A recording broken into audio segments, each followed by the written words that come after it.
So what's up no mga gwapo o gwapa no? So ani ata karon sa bukid-bukid kay magkuha ta ganas o dapita dapita magkuha ta ganas ato na ginuton kay wala may tag-iyan no. Ang tag-iya o na tong payag-payag o char-char. As naman tong payag. O dapita wa may paya, wa may tao, nagyunta ta pag naay tag-iya.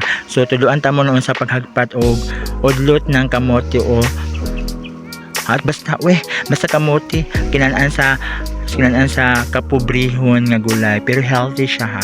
So tuluan ta mo sa paghagpat. So aniya na ta no, maghagpat na ta. Example kini siya. Ano siya? Ano gina siya paghagpat. Dila pila ng sagbot kay di man siya makaon no. Grass man gyud tawag ana for English char. Ahay, man siya no. Hagpaton ni siya kini.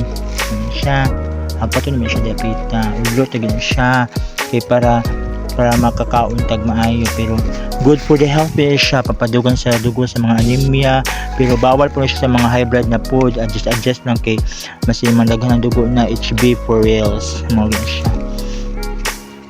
So don't forget subscribe naman nung sa YouTube, correct, like, share, comment on my Facebook page account and also my TikTok, Facebook page o YouTube. I-search again niya Queen Ana for drama, diba? Yan na siya. Init lang kaayo pero laban. Kaya karon no, nagkuha tag continue o ganas kay bahalag init laban lang para naisod ano niya pamilya. O da pa. But in harbat ang bayo.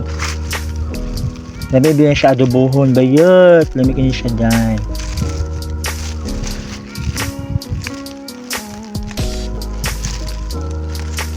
Ada perfect ayo nyo.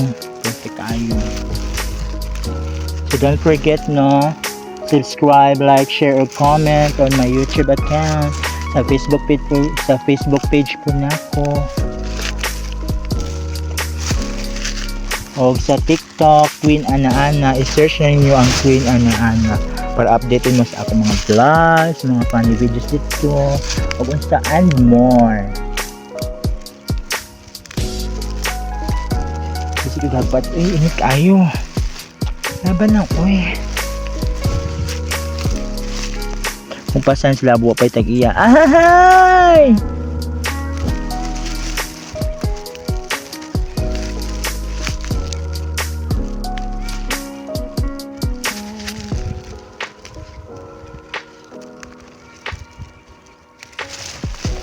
Kainit pa more.